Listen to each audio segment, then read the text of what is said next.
मेघनाद की मृत्यु के बाद पत्नी सुलोचना का क्या हुआ?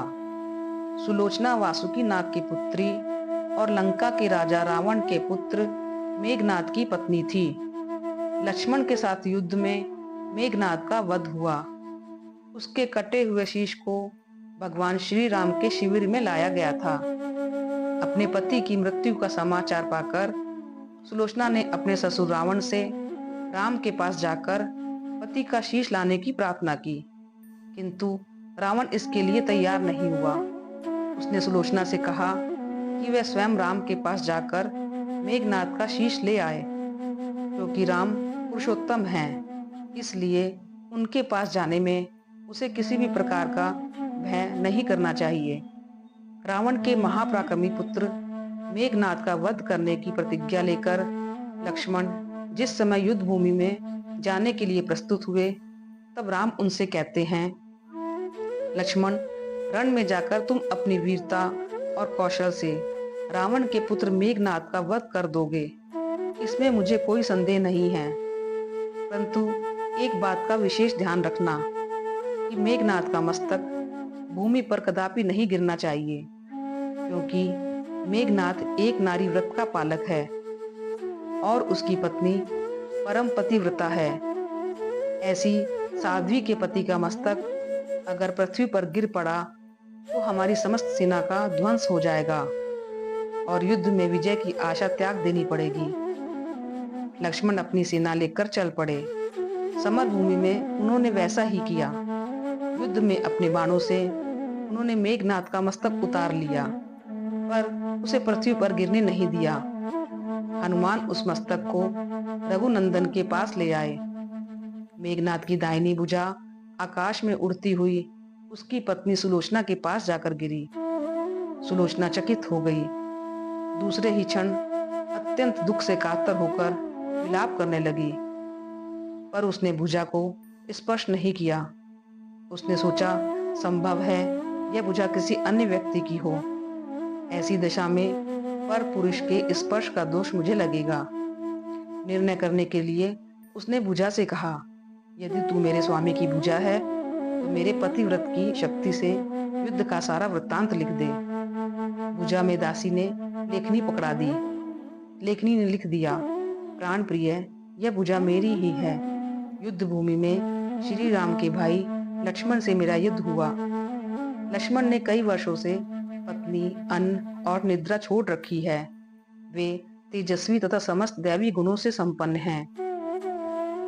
संग्राम में उनके समक्ष मेरी एक नहीं चली। अंत में उन्हीं के बाणों से मेरा प्राणांत हो गया। मेरा शीश श्री राम के पास है। पति की भुजा लिखित पंक्तियां पढ़ते ही सुलोचना व्याकुल हो गई। पुत्रवधू के विलाप को सुनकर लंकापति रावण ने आकर कहा, शोक न कर पुत्री, प्रातः होते ही सहस्त्र मस्तक मेरे बाणों से कट कट के पृथ्वी पर लौट जाएंगे। मैं रक्त की नदियां बहा दूंगा। करुण चित्कार करती हुई सुलोचना बोली, पर इससे मेरा क्या लाभ होगा? सहस्त्र क्या, करोड़ों शीश भी मेरे स्वामी के शीश के भाव की पूर्ति नहीं कर सकेंगे। सुलोचना ने निश्चित किया कि उसे अब सती हो जाना चाहिए, किंतु पति का शव तो रामदल में पड़ा है, फिर वह कैसे सती होती? जब अपने ससुर रावण से उसने अपना अभिप्राय कहकर अपने पति का शव मंगवाने के लिए कहा, तब रावण ने उत्तर दिया, देवी, तुम स्वयं ही रामदल में जाकर अपने पति का शव प्राप्त करो। जिस समाज में बाल ब्रह्मचारी हनुमान, परम जितेंद्री लक्ष्मण तथा एक पत्नी व्रत भगवान श्री राम विद्यमान हैं, उस समाज में तुम्हें जाने से डरना नहीं चाहिए। मुझे पूर्ण विश्वास है कि इन महापुरुषों के द्वारा तुम निराश नहीं लौटाई जाओगी। सुलोचना के आने का समाचार सुनते ही श्री राम खड़े हो गए और स्वयं चलकर सुलोचना के पास आए और बोले, देवी, तुम्हारे पति विश्व के महान योद्धा और पराक्रमी थे। उनमें बहुत से सद्गुण थे, किंतु विधि की लिखी को कौन बदल सकता है। आज तुम्हें इस तरह देखकर मेरे मन में पीड़ा हो रही है। सुलोचना भगवान की स्तुति करने लगी। श्री राम ने उसे बीच में ही रोकते हुए कहा, देवी, मुझे लज्जित ना करो। पतिव्रता की महिमा अपार है, उसकी शक्ति की तुलना नहीं है। मैं जानता हूँ कि तुम परम सती हो, तुम्हारे सतीत्व से तो विश्व भी थर्राता है। बताओ, मैं तुम्हारी किस प्रकार सहायता कर सकता हूँ? सुलोचना ने अश्रुपूरित नैनों से प्रभु की ओर देखा और बोली, हे राघवेंद्र, मैं सती होने के लिए अपने पति का मस्तक लेने के लिए यहाँ पर आई हूँ। श्री राम ने शीघ्र ही ससम्मान मेघनाद का शीश मंगवाया और सुलोचना को दे दिया। पति का छिन्न शीश देखते ही सुलोचना का हृदय अत्यधिक द्रवित हो गया। उसकी आंखें बड़े जोरों से बरसने लगी। रोते रोते उसने पास खड़े लक्ष्मण की ओर देखकर कहा, सुमित्रा नंदन, तुम भूल कर भी गर्व मत करना कि इनका वध आपने किया है। मेरे स्वामी को धराशायी करने की शक्ति विश्व में किसी के पास नहीं थी।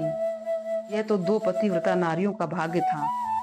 आपकी पत्नी भी पतिव्रता है और मैं भी पति चरणों में अनुरक्ति रखने वाली उनकी अनन्य उपासिका हूँ। पर दुर्भाग्य से मेरे पति एक पतिव्रता नारी का अपहरण करने वाले पिता का अन्न खाते थे और उन्हीं के लिए युद्ध में उतरे थे। इसी से मेरे जीवन धन पर लोग सिधारे। सभी योद्धा सुलोचना को राम शिविर में देखकर चकित थे।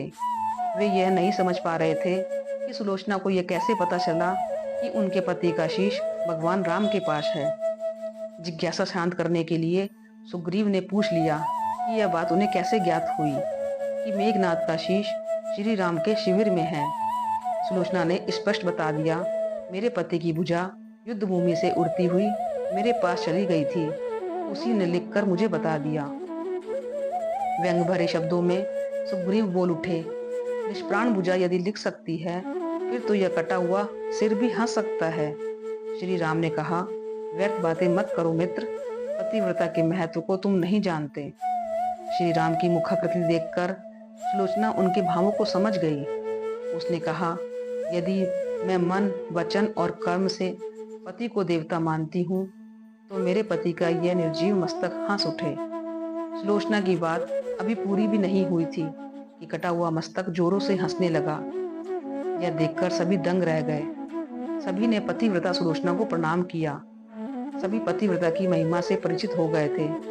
चलते समय सुलोचना ने श्री राम से प्रार्थना की, भगवान, आज मेरे पति की अंत्येष्टि क्रिया है और मैं उनकी सहचर उनसे मिलने जा रही हूँ, अतः आज युद्ध बंद रहे। श्री राम ने सुलोचना की प्रार्थना स्वीकार कर ली। सुलोचना पति का सिर लेकर वापस लंका लौट गई। लंका में समुद्र के तट पर एक चंदन की चिता तैयार की गई। पति का शीश गोद में लेकर सुलोचना चिता पर बैठ गई और धधकती हुई अग्नि में कुछ ही क्षणों में सती हो गई। दोस्तों, आपको यह कथा कैसी लगी? कृपया कमेंट करके जरूर बताएं। ऐसी ही और भी कथाएं सुनने के लिए चैनल को सब्सक्राइब जरूर करें। धन्यवाद।